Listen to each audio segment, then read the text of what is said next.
नमस्कार, आपल्या नवीन व्हिडिओमध्ये तुमचं स्वागत आहे। आज आपण बनवणार आहोत बेसन लाडू। त्यासाठी लागणारे साहित्य आहे बेसन, पिठी साखर, तूप, रवा, दूध, मी बारीक करून घेतलेली काजू बदाम पावडर आहे आणि वेलची पावडर साखर मध्ये करून घेतली। तर आता पुढे बघू।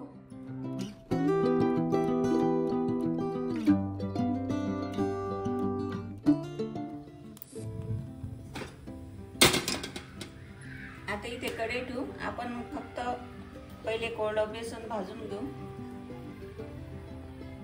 तूप नाही टाकायचं अगोदर, फक्त बेसन भाजून घेऊ।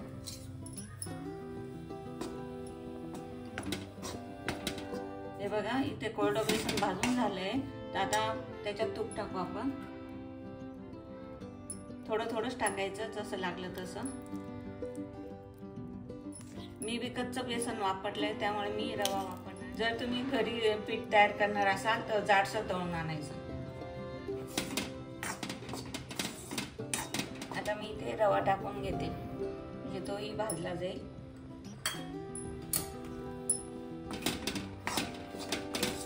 इथे अजून आपल्याला तूप लागणार आहे, मी टाकून घेते।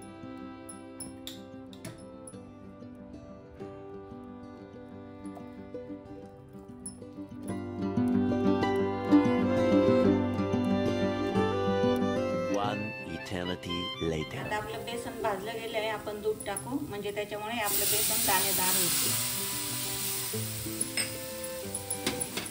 आणि फुलून पण येतं बेसन चांगलं। हे बघा, इथं आपलं भाजलं गेलंय, तूप पण सुटलंय छान। आता आपण हे थंड करून घेऊ, मग त्यात साखर, वेलची पावडर आणि ते टाकू।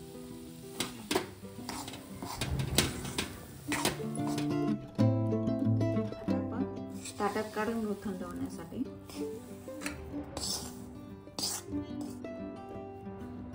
बेसन थंड झाले, आता आपण साखर टाकू।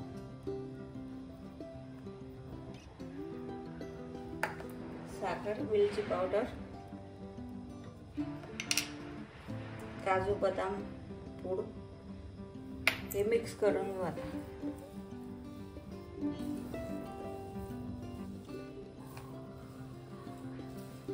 मिक्स झाली आपली साखर, वेलची पावडर। तर आता आपण त्याचे लाडू करून घेऊ।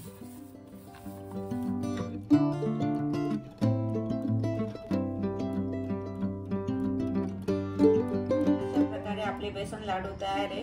तर तुम्ही करून बघा आणि तुम्हाला कसे वाटले ते कमेंट बॉक्स मध्ये सांगा। असेच व्हिडिओ बघण्यासाठी तुम्ही आम्हाला फॉलो करा आणि तुम्हाला दीपावलीच्या हार्दिक शुभेच्छा। धन्यवाद।